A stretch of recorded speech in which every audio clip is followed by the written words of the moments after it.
stay in our silence. So we can just contemplate using the mananam that we did in the last class. So as we try to connect to that silence, to that inner presence, we can just ask ourselves the question is, what is the notion of myself? What is the vision I have of myself?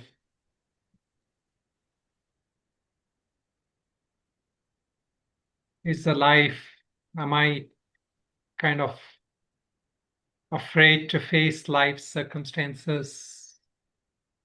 Am I constantly fearing difficulties, challenges, pain?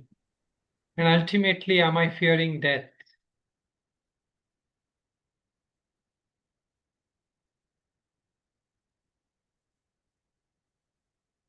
We can ask ourselves that through my understanding, through my studies, through my shravanam, and through my mananam, am I able to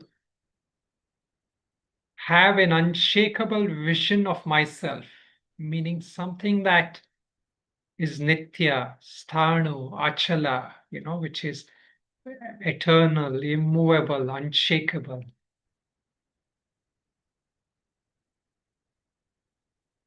Just as we studied in the shlokas, weapons cannot cut me, water cannot wet me, fire cannot burn me, wind cannot dry me. So those things that belongs to this earthly dimension made of elements, that is not who I am.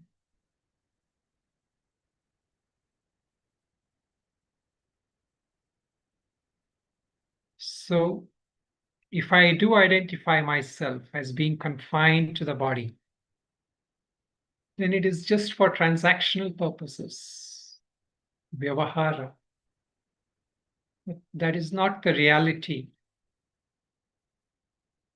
At least we should contemplate, we should affirm, and we should try to see this in our life.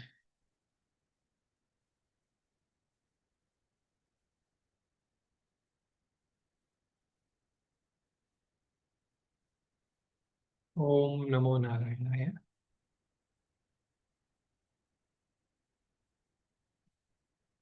So every now and then, we should also try to do the contemplations ourselves, like the one we just started off with. So as much as possible, we'll try to do it beginning of class also. Okay. So now we are studying the second chapter of Bhagavad Gita. And so here we are now looking at the shlokas where the nature of Atma, the nature of consciousness, is being pointed out. And if we sometimes feel like, I don't get that sense that I am permanent, I don't get that sense that I am that every omnipresent being, then the other way is to try the Dvaita path, Dvaita approach, that God is all pervading. If I have faith in God, the God is all pervading. So the essence of God and essence of me is the same. God is permanent.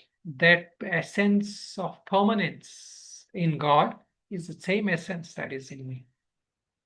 And moreover, if I have further Shraddha, then I can even go and take it that, just as how God is untouched by anything that happens, similarly, that essence of me, I have that God essence in me. So whatever works for us, because some of us may not be able to, we may still kind of think that I'm limited, I am confined, I have so many daily problems, I get upset when somebody says something, I'm easily excited, I'm easily hurt. So then, how can I conceive of myself as being permanent, as being untouched, unshaken? So this is where, our contemplation should lead us to. We should use either that approach that essence is talking about is that God essence, that godly divine thing, the divine essence that is in me. Either that way, or if we can contemplate directly as Atma, as me, that is also fine. Okay, so now we are focusing on what we are doing here is that when Lord started teaching Bhagavad Gita, like in many of the other some teachings and all that, especially in certain Dvaita teachings, we are trying to learn more about God and all, as I was mentioning, right? But here, what is the main thing is the focus is on understanding that self. Um, we are mainly focused on self knowledge for now. So the second chapter, especially, the focus is not so much on what is the nature of God. Of course, that will come in later chapters. The Tatpada is from starting, especially from chapters 7 onwards, and then in Vishwarupa Darshana, Vibhuti, and all that. Lord, we learn about the Lord's nature. But now we are trying to learn about ourselves. So Arjuna is not being told who is God, who Krishna is, what is his divine nature. He's being told who you are, meaning who Arjuna is in the deeper way, and who everyone is, Bhishma, Drona, and all those people gathered on the battlefield. Who are they in essence? What is the reality of those people? So we looked at this. So here now, this focus, on Twampada continues for a few more shlokas. But now he is going to talk about this, the sense of self, why you should not grieve about somebody dying, not just because they are Atma, also because if you take of them to be like a jiva, like a somebody who is traveling, a transient soul going from one body to another. Even then, he will give logic why you should not grieve. And even if you think you're a body, if you are limited, each one is limited to the body, then also there is no reason to grieve. So now he is going to explain this, that what is the nature of Atma in the few more words, which in this next shloka which we looked at, start shloka number 25. So here he meant avyakto yamachintyoyam, avikaryo yamuchyate. So this nature of Atma is avyakta. So we will try to understand this. This word avyakta represents what is called as the unmanifest. I will see if we have time later. I will show you the chart of Sankhya, where where does this avyakta comes? Avyakta means something that is beyond manifestation. Our general notion of manifestation is something I see, right? But manifestation includes also that which can be thought about, which can be mentally conceptualized about. So, in fact, even like, when we say, when we talk about, like last class we were talking, the drishti, and all that. So, there, what is happening when I think of me and the world? So, what is the world? The world is not just what I see, hear, taste, touch, and all that. World includes anything that I have a concept about, like even a name. If I give a name, so that is also part of the world. If I give a number, that is also part of the world. If I have an idea, a feeling, a kind of an notion, that is also in that constituent of that srishti, meaning that which is seen, that which is perceived, that which is a manifestation seen by that seer in us. We are the seer, the subject. Everything else is an object to us. So this is our idea too, right? Like if you were to tell somebody, you always talk in terms of me and others, right? Yeah, I went with this person, I met that person, I spoke to him, he did that to me, she did that to me, I did that to her. See, all this is that starting from me as a seer, and everything else is an object. So that all that is part of the world, srishti, meaning a manifestation. So that which is subject to manifestation is not that Atma. That which is part of the world, that which is part of concept that can be thought about or felt also. That is not the Atma. And Achintya. Achintya means the same notion. It cannot be thought about. You cannot derive to it using a thought. Why can't Atma be thought about? We are trying to think about it. We are doing contemplation. We are doing mananam and all that, right? So here again, the thinking is not that so much to think exactly in an objective way. This is it. It is not, we are not thinking of it as a manifested thing. I cannot point to you and say, this is the Atma. So this is the self. So that is not the idea, because that is like how the eyes are, the eyes can only see outward. The eyes can see objects, right? The eyes cannot see itself. Unless, of course, we say I can use the mirror, right? But that eyes is projecting outward. So similarly, that which we think about, that requires us to go outward. So in the Katopanishad, Paranchikani Vratirat Swayambhu, all the senses, they are all going outward. The Lord has made the senses and even the thoughts. So this is why, when I think of somebody or something, or if somebody upsets you, then what has happened? That mind has identified with that object. That mind has thought about that person or that thing that is upsetting you, and it has gone out. Your mind is no longer at the base of consciousness.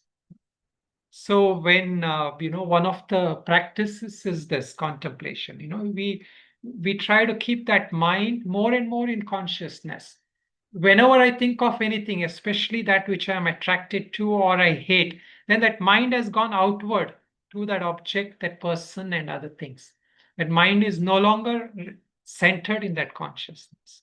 So that is the yogic approach of realizing consciousness.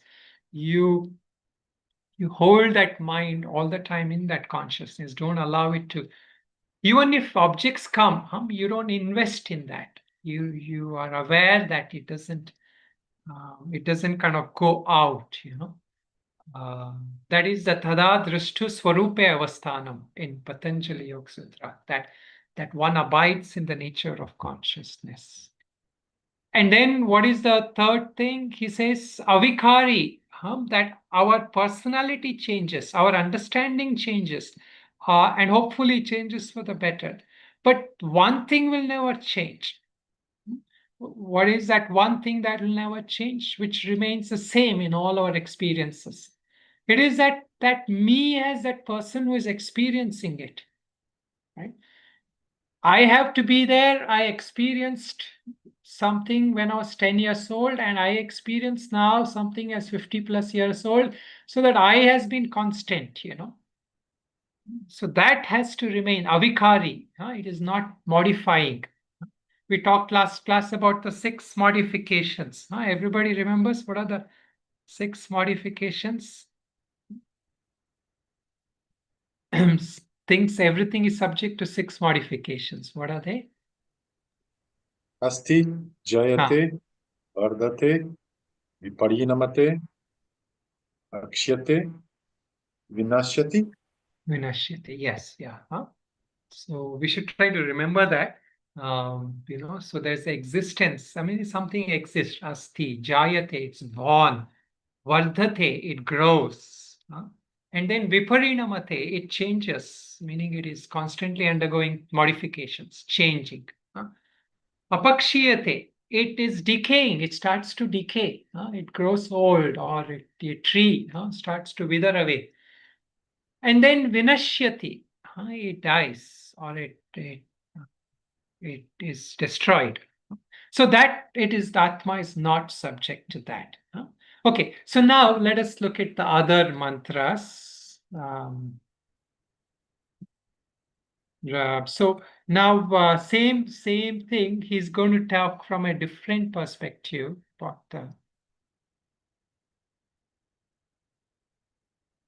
okay.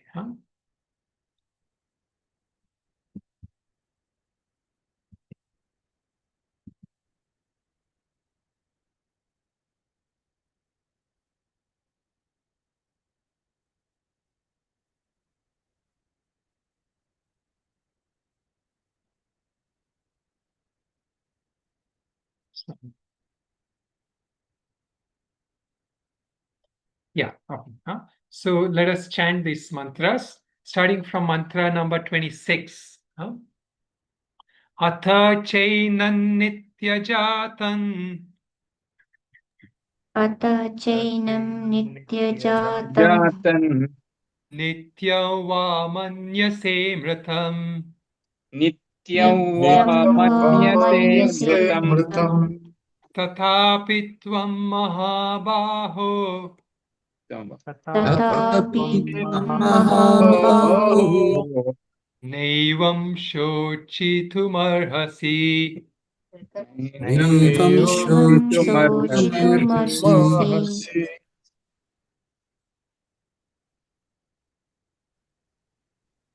Next one.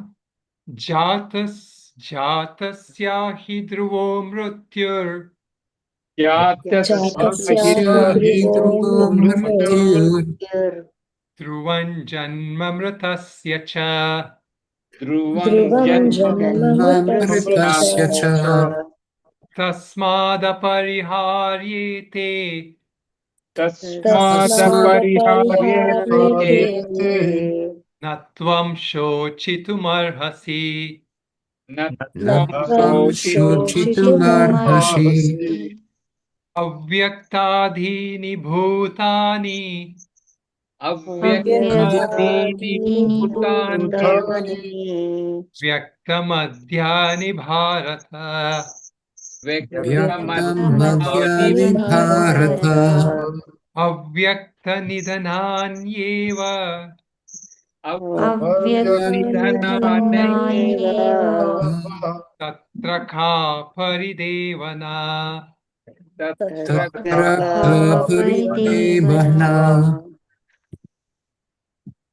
आश्चर्यवत् पश्यति कश्चिदेनम् आश्चर्यवत् पश्यति पश्यतीदेनं कश्चिदेनः आश्चर्यवद्वदति तथैव चान्यः आश्चर्यवत् आश्चर्यवद्वदति तथैव तथैव चान्यः आश्चर्यवच्चैनमन्यः शृणोति आश्चर्यवच्चैनमन्यः शृणोति श्रुत्वाप्येनौ वेद न चैव कश्चित् श्रुत्वाप्येनो वेद न चैव चैव कश्चित् कश्चित् Okay, so let us look at these shlokas first. So here he's talking about atha chainam nitya jatam. So now he's coming to this concept of, okay, let us talk from the perspective of jiva. Let us say that if you are taking that atma is jiva, then what he says atha chainam. If in case you are taking what concept nitya jatam va manyate mritam, nityam va.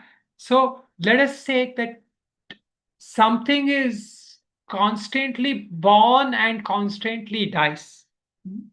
So there are two ways to think about it. One is like you die, you're born, you die, you born. So that is what you're constantly dying and born. Other way is like how we are in sleep. You go to sleep and then you're not conscious, right? And then you wake up, you're conscious. And then again you go to sleep, you're not conscious. So in that case, if you were to take dying like that, then you'll not be worried if somebody is going to sleep, right? Similarly, you should not worry if somebody is going to constantly die and be reborn. Tasmadevam viditvaina, tatapi tvam mahabhavo naivam shochitumarasi. Then also you have no reason to grieve about. So now what is he being talked? He's pointing to Arjuna is that let us take, for example, you are really grieving for all these people as you claim to be. There is absolutely no logic because if they are going to die, they're going to be reborn again somewhere. So really what he's pointing out is that grief is about you only. It is not about them. That is what he's mostly trying to point out. So what you're grieving is not really for them. You have deluded understanding and you have wrong notion. So that concept you are kind of saying is based on what is happening to them. So the jiva as such we know is born and it is like for a as long as we are not liberated, what happens to jiva? It is born and it dies again and again. So that is why, in a Western world they say, right? What is it? Rest in peace. That is the idea there. Like you are resting. But of course, in a way, in an Indian concept, it is Om Shanti or Sadhya Mukti and other things. So that you don't have to be born, you don't have to keep going through this cycle again and again. So the grief, what is actually happening generally, if you have this understanding, most of us, some religion, everybody has this understanding, people will live for that, they will be reborn somewhere, they will go somewhere, they were not completely dead, we know that. But what is the idea why we are grieving is because we want people to live for few more years, generally, our idea, especially, if somebody, like, we hear of stories, right? Like a young girl goes with the father and she dies, the father comes back and he's heartbroken, my little girl is dead. Or, like a newly married groom and a bride, one of them or both of them die. We say, such and they were going to have a good life. We think, they're going to have a good life. And then what happens? We don't know. So we feel bad about it. We don't feel that much bad when somebody who's 90 years old die, right? I mean, of course, we grieve loss of them, but that shock of death is not so much there. But what is happening is that death there is, uh, that what we think when they should die is not what is when they are dying. So they are dying prematurely, we are thinking. They could have lived for a few more years. But really what is happening is death is like a certainty, as somebody had asked in that question, death, everyone who is born is subject to death. In fact, that is what the next shloka is about, the jatasya hi dhruvam mrityu. Everyone who is born has to die. That is inevitable. It is a cosmic order. It is a law of nature. Even like many of them accept it. It was like, I think Benjamin Franklin, right, who said this: in this world, nothing is certain except death and taxes. So that death, as certain as taxes are, death is also. So sometimes, some places I quote this, people say that taxes I can believe, but death maybe, sometimes some uncertainty might be there. So no, actually, death also is certain. Death also is 100% certain. Why? Because this is the law of nature. No human being, not even God in his role as an avatar, will last. Sometimes we say some yogis they last long, but that is also for one kalpa. Kalpa is a one whole lifetime of Brahma, one Brahma's lifetime. That much, um, time. Or sometimes the mini kalpa is also there, like when Brahmaji goes to sleep until that time. So that is, of course, thousands of years. So that is also, but death as such is a certainty. In fact, that story we have in Srimad Bhagavata,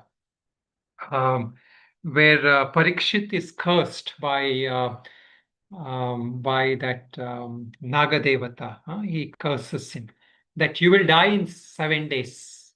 So he goes to Shuka Maharaj. Shuka is a realized saint, and he goes to him. He tells him, I have only 7 days to live.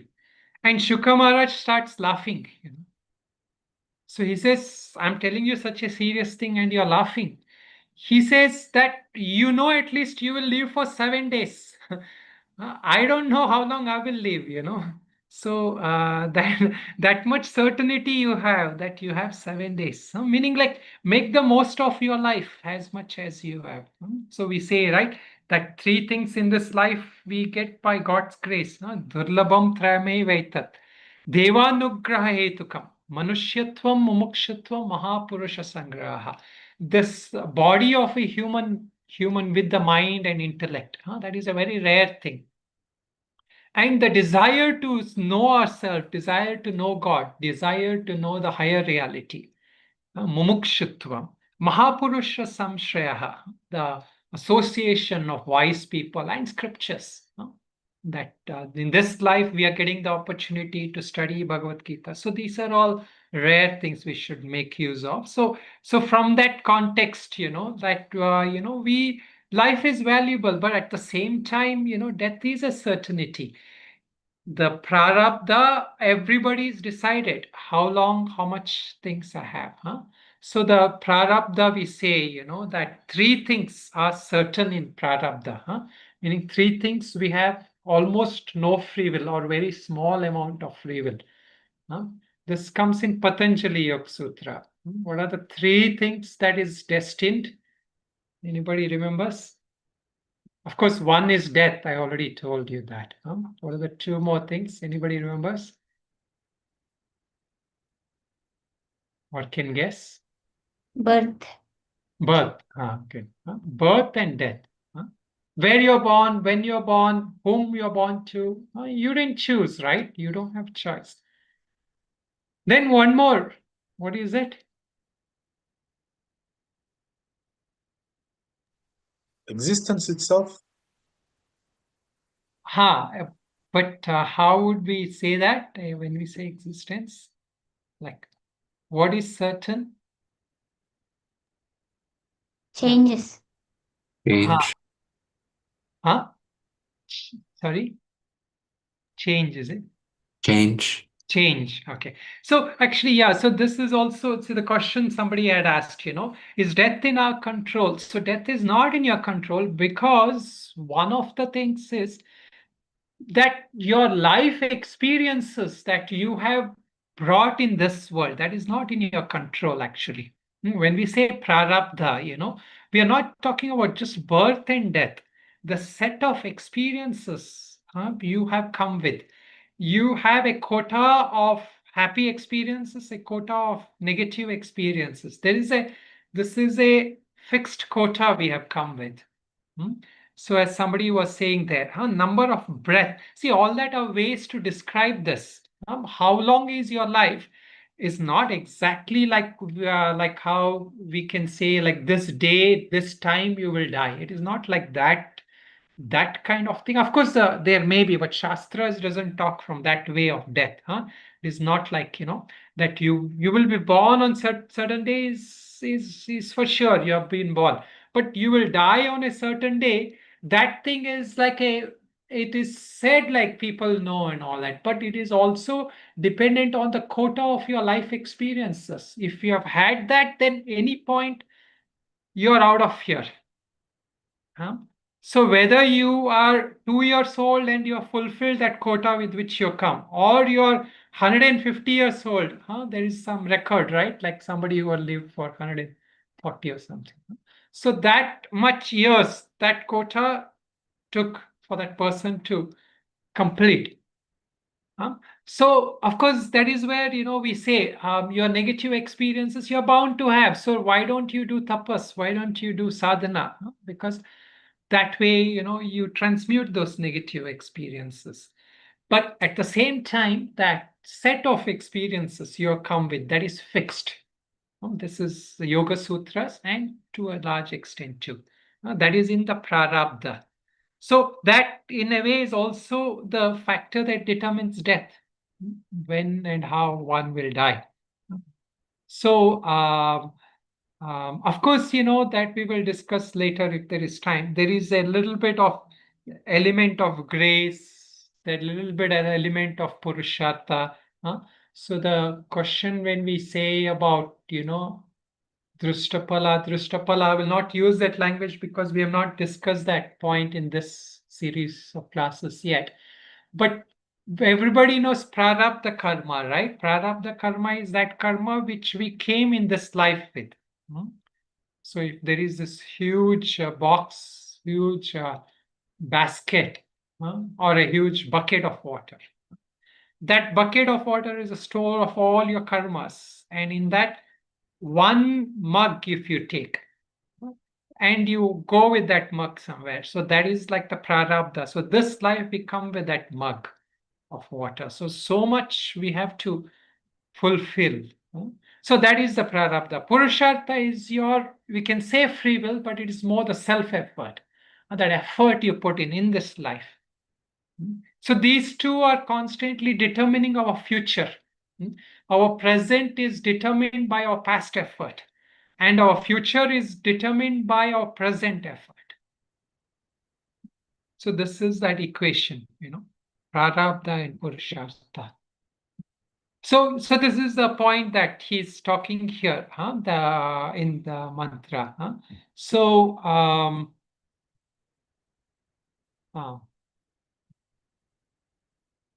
Jatasya hi dhruvo mrityu. The next mantra 27. Death is certain for the one who is born. So this everybody knows in that sense, at least people who think they will know. But now to know that next part of that equation he is giving, we have to understand the law of karma. What is he saying? Dhruvam janma mritasya cha. For one who is dead, he is going to be reborn. So this we will say, how is this possible? Like if you are a materialistic, if you are a normal person who has never studied any of Indian philosophies, you say this is not possible. I can say that somebody is born will die, but how is it somebody is dead will be reborn? You mean that the same person will be reborn? No, that is not the idea. That Jiva is going to be reborn somewhere else in some other form. That soul, or what we call as Jiva, comprising of Sukshma Sharira, Karana Sharira, and that Chaitanya Atma, that is going to be reborn somewhere else again. That is certain, as long as you're not realized. So here, I think Anand Giriji or Shankaracharya ji makes that statement. That is true only for one who has not gained Jivan Mukti, or an Avatar Purusha. Except for those two people, for everybody else, this is true. What is true, that if you're born, you will die, that everybody knows. If you die, then you're going to be reborn. So this is the equation. So this equation also we can apply to matter also. Like if we say, the body, that elements that made up that body, it will go out, but again it's going to be reborn in a different way, in a different body, or in a different constituents of matter in the world, in Prakriti. It will take form again. So this is certain, meaning it is not lost. Nothing is ever lost in that sense. So, so in fact, this is what this quote is saying. This is that parallel of that famous quote, which is, "Give me the wisdom to accept the things I cannot change." So we are trying to reconcile. This is the reality that things will be born, and that which is die, whether we like it or not, people who are born will die, and people who will die will be reborn. So the real Jnani Purusha, spiritual person, is not happy really because he's born. He's unhappy because after death there is again another life. For a Jnani Purusha, it is not so much rejoicing the birth date. He is afraid that, okay, after death there is again life. Punarapi jananam, punarapi maranam. Shankaracharya says. This is the samsara. This is a cycle. Birth after birth, life, death after death. Punarapi jananam, punarapi maranam. Punarapi janani jatare shayanam. I have to be again reborn in some womb somewhere. That Shankaracharya is like saying in an agonized tone. Again I have to be reborn somewhere. Again I have to stay in 9 months there. Again I have to be limited in that womb, struggle, suffer. Those of you who have read autobiography, he explains that he becomes conscious in his mother's womb, and he says how difficult an experience it is, to go through that mother's womb of 9 months and be conscious also, struggle through that, being limited, even in that body form, you're limited, right? So, so that point here, it is actually here. There is a two philosophies. I will not go too deep into this, but I'll just introduce. There are two notions called as cause and effect. Cause and effect theories. See, all philosophies have this cause and effect theories. So there are some philosophies which align with cause and effect, meaning that effect is pre-existing, the cause is pre-existing in the effect. This is called as Satkaryavada. So for an example is that, if like if I'm, if I have a pot, that the effect is that pot. In that pot, that clay is already existing. That cause is pre-existing in that effect. So that is called Satkaryavada. So most of the philosophies, including Vedanta and all, subscribe to that. Then the other one is that cause and effect are two different things altogether. Different examples are given. I can't think of the right one now. Like if you take the example of something which comes out of where the cause, like like we say that seed and the tree, that is also like when that tree comes, that seed is destroyed. That seed is no longer there in the tree, right? It gets destroyed for it to be born. So that is some examples like that, are considered asat karyavad, meaning that effect, that cause is not in that effect anymore, or that cause does not kind of continue on in that effect.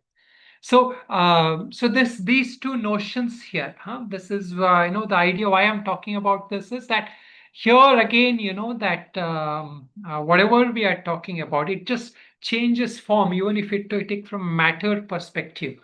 That gold bangle which is destroyed, it reemerges as a necklace. So a human body which is also destroyed reemerges as something else. So then what is happening? That continuity is there. This is that Satkaryavada. It is continuing on. The cause, that substance, that substratum is continuing on. Anyway, those of you who are interested, we will talk some other time.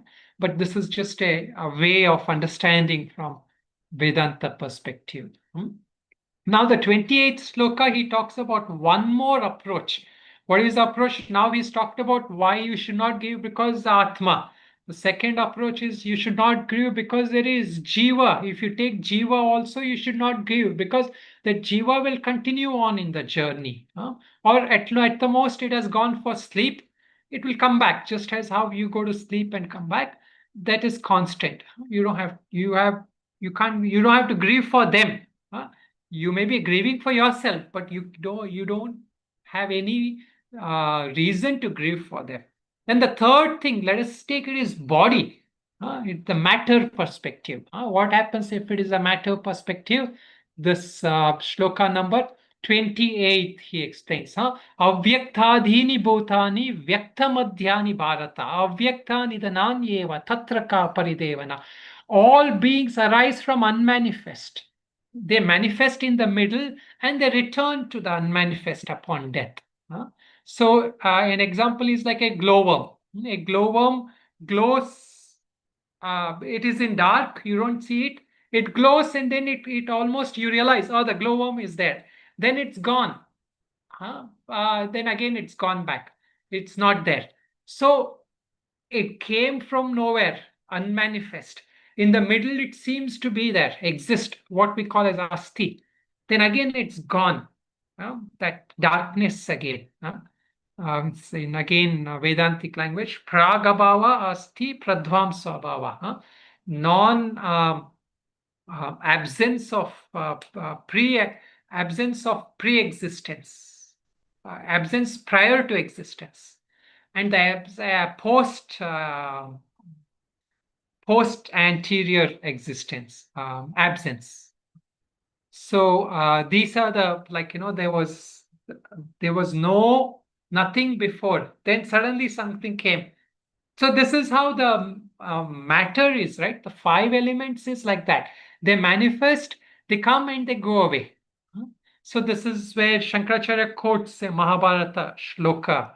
He says, they emerged from, he's talking of all the people. They emerged from invisibility, have gone back to invisibility. They are not yours, nor are you theirs. What is this fruitless lamentation? Why are you grieving? All this relationship we have, friend, brother, teacher, mother, brother, it is formed on account of the body, and just as how pilgrims come and go, they come for a while, they unite, and then they go at some place. So this aggregates, they have come together for a while. They form the body, and then it's going away. So there's really no purpose, no reason why you should grieve about it. So since we do have some time, I'll just quickly project the Sankhya chart, because this mantra is where, it helps to understand using the Sankhya chart. So there are 2 charts. I will just show you first the Prakriti's aspect. Many of you who have attended my class have seen this before. So Prakriti, when we're talking about Prakriti, Sankhya talks about 2 things, Purusha and Prakriti. So from that base form of Prakriti, there is nothing, that is unmanifested state. There is nothing at that form. Avyakta, nothing. Then the contact of happens with Purusha, with consciousness. Then what happens? The first manifestation is Mahat or Buddhi. Mahat meaning it is that first, cosmic intelligence or the independent intelligence. Our intelligence comes from there. Comes Ahankara. That sense of I comes from there. And from the sattvic portion of the Ahankara, the mind, Jnanendriya and Karmendriya, these are coming. From that Ahankara, that sattvic portion, or rather we can say the gunas. And then from the Rajasic and the Tamasic thing, first comes the Tanmatras. These are the subtle elements. Elements meaning like the earth, water, air. Before they are manifested, they are in the subtle state. In that subtle state, they are known through sound, eyes, hear sound, sight, smell, taste, and touch. These things are there. So then they go on to manifest as the 5 elements. So this is the manifestation. This is how, and this is what we see as manifestation. So now what happens is, at the end of manifestation cycle, it all goes back. Where does it go back? It goes back to that base Prakriti, from where it was unmanifested. So from that unmanifestation, it comes out through the intellect, ahankara, and senses, and all the world, everything we experience. And then when everything dissolves back, it goes back again to that unmanifested state of Mula Prakriti or Avyakta. Or another chart, similar chart, another version of that chart. This has the Purusha element in that, you see.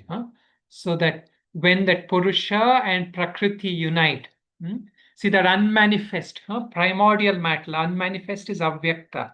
When they contact, what happens? The Mahat comes, the first principle. From there, the ego comes. From there, the Sattvic and Rajasic, both. From the Sattvic, the Jnanendriya, the Rajasic, the Karmendriya. They manifest.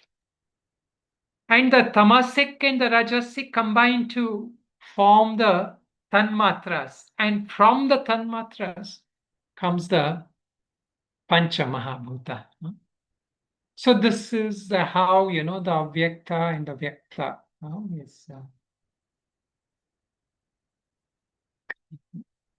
Okay, so this is basically just remember this chart because we referred to this.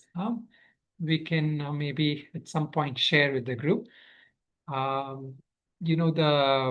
will keep talking about this as we go. So yeah, so basically this is he's now covered the three parts. What are the three parts? The Atma cannot be killed. It cannot be burnt. It cannot be dried. It cannot be wetted. All that. Nainam chindanti shastran. But if you don't believe that the Atma is so pure, then if you think it is like the soul which is transmigrating, then also there is no cause, because after birth the journey will go on. You cannot determine. It is certain. That travel is certain. And then the last point is, if you take matter, then the matter goes back to the thing. It is a rule of the cosmic rule, nature. You don't have control over that. That is what the message is.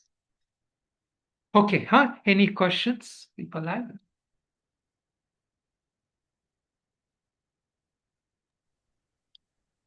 May I ask a question about verse 26 here?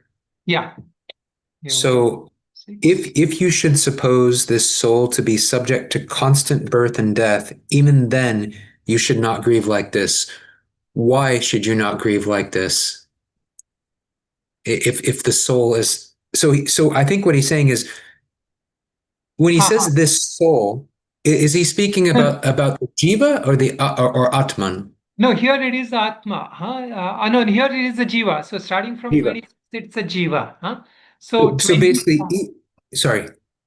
Yeah, in the 25, he finishes the thing about Atma. Now he's talking about the Jiva from 26. Okay, and he says, if you should suppose this soul to be subject to constant birth and death, which in fact it is, right? Yes, as a Jiva it is. As a jiva. Yeah. Even then you should not grieve like this, but it's really not an if, it's a fact. Yeah, it is a fact, meaning he's saying that your grief is not justified. Your grief is not justified if you hold this notion of Atma. If your notion of Atma is that it is subject to birth and death and birth and death, that kind of cycles, then you're not justified in grieving, because that which, as he says in the next mantra, that which is born will die, and that which is dying will be reborn. So I didn't probably get the real purport of your question. You're saying if I think it's because I wasn't taking into context verse 27. Just verse 26 alone sounds kind of fatalistic, but I think if you take in verse 27, it's basically saying, look, these are just the facts of life. Whatever's born is going to die. Whatever is in a death state will be reborn. And even if you think that the Atman is subject to that, this is how it is. Correct. But in fact, it's the jiva, not the Atman, because if the Atman was really subject to that, it's almost like this whole thing is just despair. Yeah. Because there's no escape. Right? Yeah, there's no, yes, yeah. So here actually it is to some extent like more than despair. He's saying, like as I was saying that prayer, we should accept that what we cannot change. That is like he's asking him to surrender to that reality, that this is how it is going to be. You may as well make peace with it. If you hold that notion, that Atma is going through this constant cycles.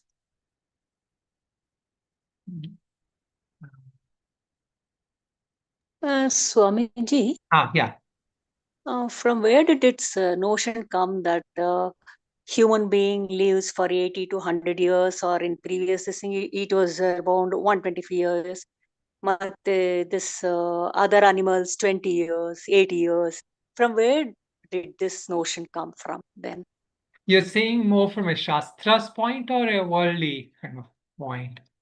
No, whatever I know about the worldly thing, Like they say that man lives for 100 years or 125 years, or some animal lives for 20 years, like dogs and others.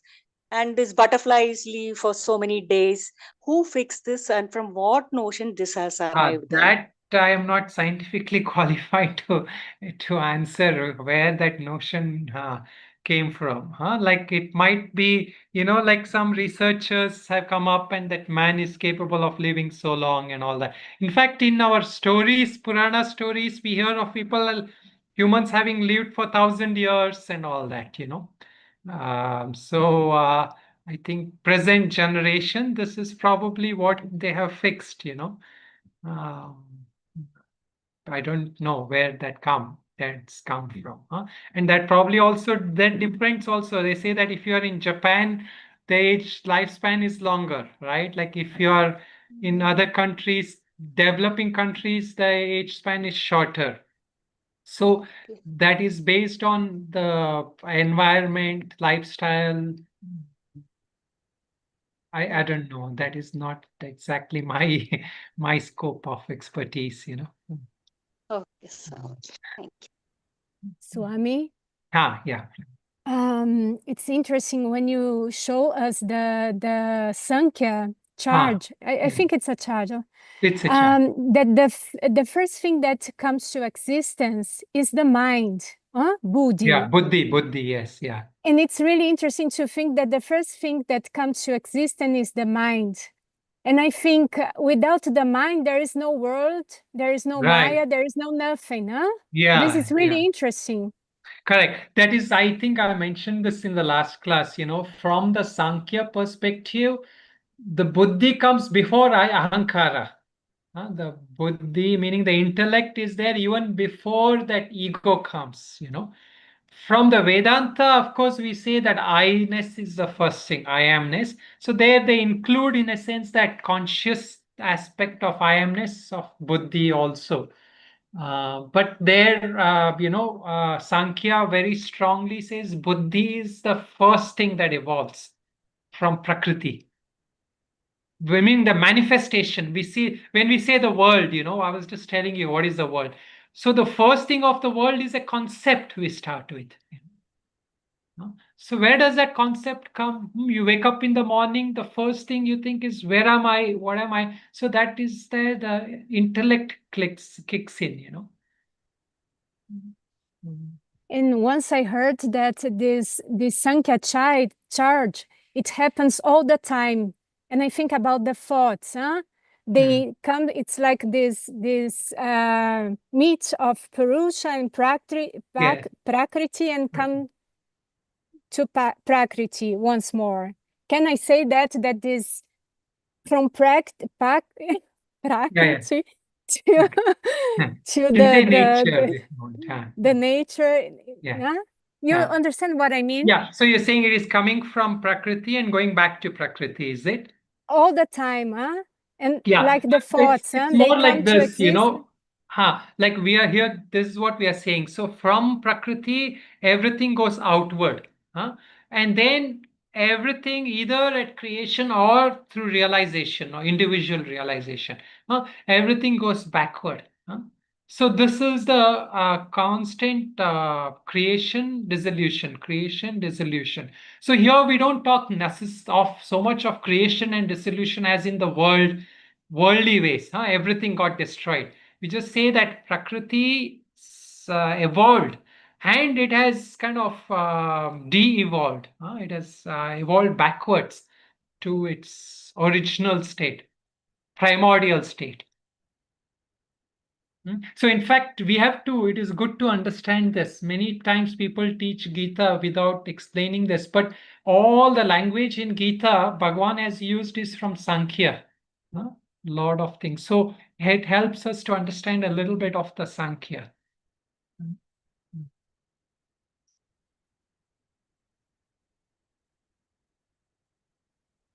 Yeah, any other questions come?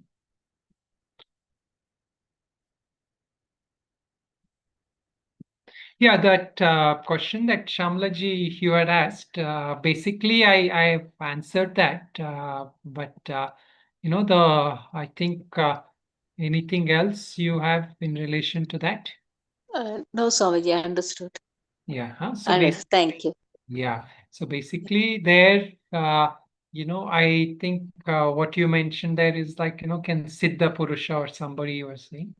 So ideally, it does say some stories we read in Puranas where somebody is being saved from death, or, we hear stories like Christ talked about it, autobiography of Yogi, there are stories, and many yogi stories are there, where people have been saved from death and all that. So again, their factors are there of grace and extreme purushartha, which can change. But it is just like, saying that, that some way or the other, it is again coming from their stock of karma, their stock of punya. It comes back to that stock of punya again. So rare beings do kind of escape death and they live for longer, but they're still using that stock of punya somewhere and for some purpose. Generally, from scriptural point, it is not recommended that to aspire to evade death as such. We want to gain knowledge. That is the main. We want to realize. But sometimes yogis see some purpose in that, and then they extend their life and things. But that again is, based on their some previous punya they have, some siddhis, so they can extract that. But that again, like in fact, even in the Mahabharata, we see that they say that Shantanu gave on Bhishma that Ichha Mrityu. He can die when he wants.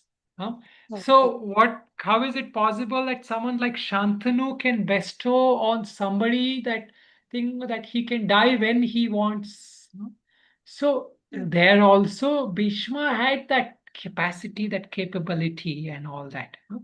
So he was in a way from the Mahabharata story destined to live for long, So all this is just a nimitta, we can say. This is also a But for normal people like us, it's in the way we live. That is, if we live in a good way, it is not going to extend our life as such, but we'll have a good life. That's it. Is that so? No, if we live a good life, then we accumulate merit for our this life and our next life, and most importantly, we are able to stay in peace. We are able to gain wisdom. We are able to see that what is the main purpose of dharmic life? Why should we follow righteousness?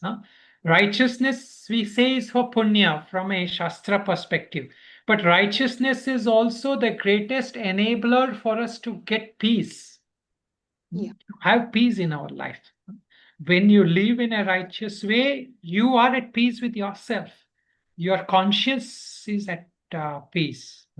And that will enable you to absorb, that peace will enable you to gain knowledge and happiness in a way also.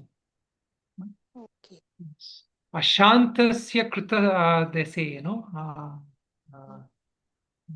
Ashantasya kutas shukam. That person who is not peaceful is not at peace with himself. How can he be happy?